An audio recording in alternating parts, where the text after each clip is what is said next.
Ladies and gentlemen, relax. This is a celebration, not a confession.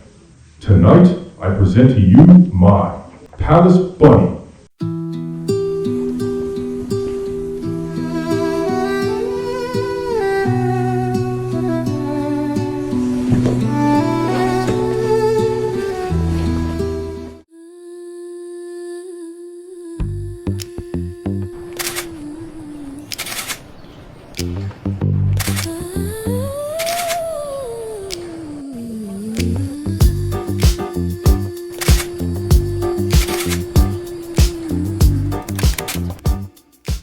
Diplomacy is basically a party where everyone lies politely and calls it history.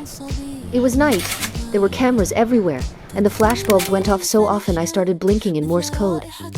I was SWAT officially in Amazon, which is a glamorous way of saying I was holding a gun while pretending the evening was normal. Men in suits were shaking hands like it meant something.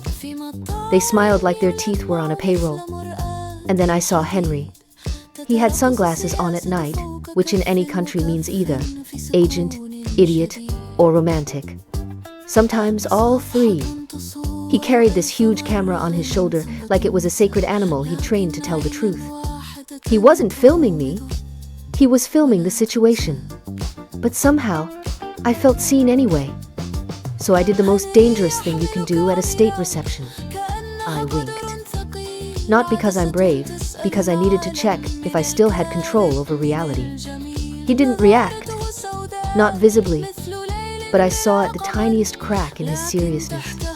And right there, in the middle of the flash storm and fake smiles, I realized something terrifying. This wasn't politics anymore. This was love.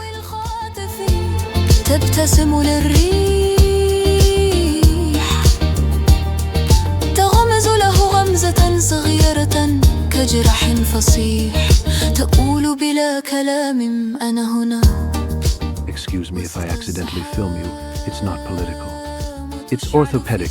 My spine made me do it. Your camera looks heavier than most conversations here. It's from the 90s, back when weight passed for credibility. And you carry it willingly? I trust things that force me to stand upright. People rarely do. You're standing crooked. That's intentional. I call it a position. Are you security or mythology? Both. Depends who's asking. Then I'll ask carefully. Does this encounter mean something? Or is it just excellent lighting? If you're already asking, then yes. Good. I'll stay a moment. It won't let me leave anyway. Sometimes that's enough. بينما البيان بعيد يلمس الأسطورة فبخجل مفاتيحه كنجوم لبية تسكت على رمل.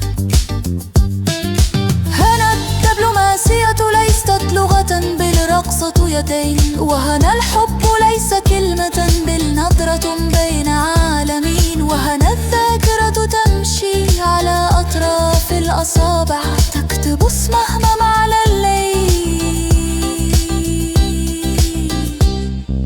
ثم تختفي مثل الشموع الذوابل.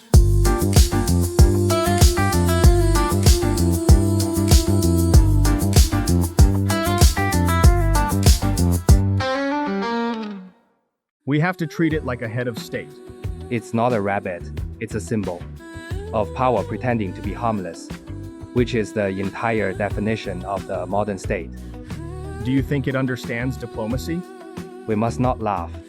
The moment we laugh, the myth collapses. And if the myth collapses, then we're just three men in ridiculous hats, staring at a rabbit in a ribbon. That's basically the same trauma. So we take it seriously. You mean, carefully. History always prefers someone fluffier. No sudden movements. Or too much bureaucracy. Yes, with dignity, with protocol, with fear. Should we bow? Look at it, it's already disappointed in us. Only slightly. Nothing humiliating. This is France. It does nothing, and yet everyone negotiates. Should we offer it champagne? We should speak to it as we would to a visitor of state. Careful. If you shake the paw too firmly, You might trigger a coup. What makes the situation unstable? We should escort it to the piano. Cultural exchange. That's fine. So, I filmed a state reception, which sounds glamorous, but it's really just powerful people shaking hands like they're trying to win an arm wrestling contest without moving their faces. It was flashbulbs, champagne, and that polite diplomatic laughter that makes you wonder if anyone here has ever been alone with their own thoughts. تسرق من الليل ضوء المصابيح والطباع تدخل بين الفلاشات مثل رائحة بحر بعيد وتخرج من بين البدلات كنبض عنيد في مطار يلمع مثل مرآة الحديد تتراقص السياسة فوق كف وكف في سكون شديد. Then the dictator started speaking, not about peace, not about history, about his bunny. He held this rabbit like it was the Constitution. And everyone nodded because in politics you can deny reality, but you can't deny a man holding a rabbit with confidence. And that's when I saw Suad. She stood there like a myth that accidentally joined the security team. Calm, armed, completely uninterested in impressing anyone, which, of course, made her the most impressive person in the room. I kept filming, I'm professional, but then she looked at me, not politely, not diplomatically, like she knew my spine hurt, and my life did too. She winked, and just like that, the whole reception, the presidents, the handshakes, the bunny, turned into background, because suddenly, the only thing that mattered was this. I was filming history, but I had just met my problem.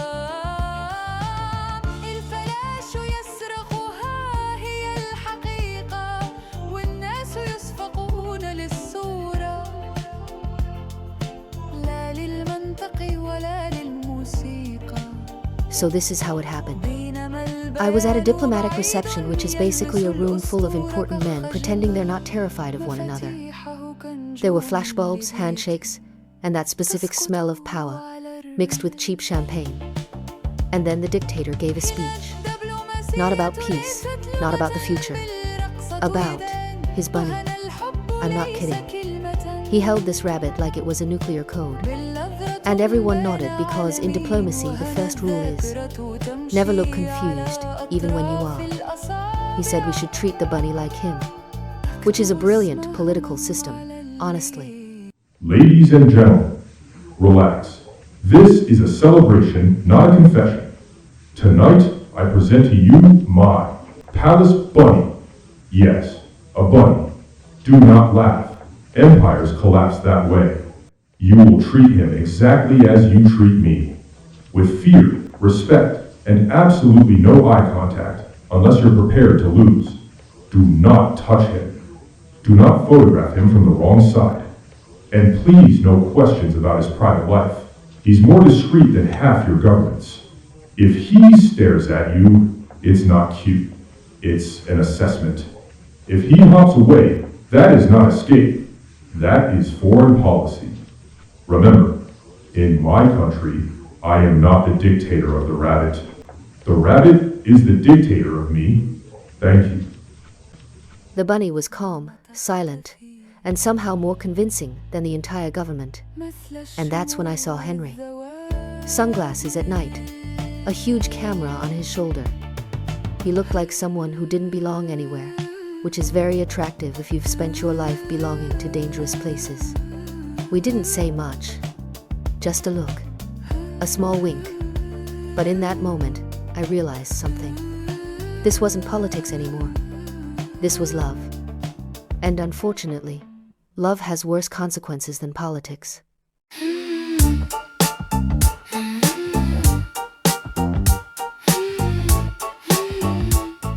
Covering foreign policy is wildlife. Not metaphorically, literally. You stand there with a camera like it's a tranquilizer gun, hoping the animal doesn't notice you're terrified. Because diplomacy isn't politics, it's zoology with better tailoring. And the world right now? It feels like the planet is arguing in a crowded restaurant where the menu is. Territorial wars, inflation, panic about artificial intelligence, border crises, misinformation, and for dessert, a vague sense that nobody's in charge.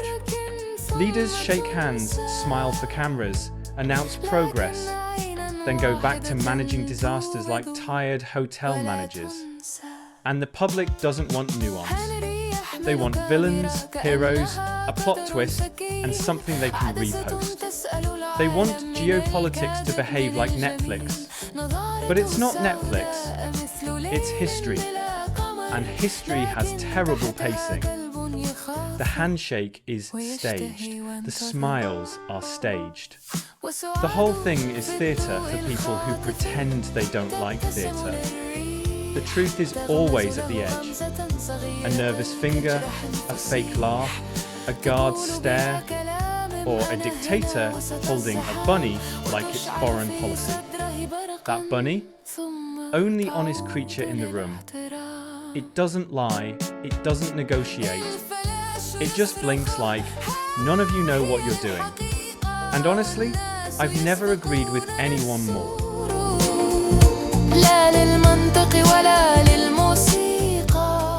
So, I guess that's it. A president, a rabbit, 3 men in hats, an Amazon in love, and 2 cameramen fighting like world peace depends on who owns the best angle. Tonight, I learned something important. Diplomacy is basically just a cocktail glass that trembles without falling. And love is standing still for 1 second, in the middle of a flash storm, and thinking, maybe this isn't only ridiculous. Maybe it's even our reality. Good night, and please treat the rabbit with respect. He had more dignity today than the rest of us combined.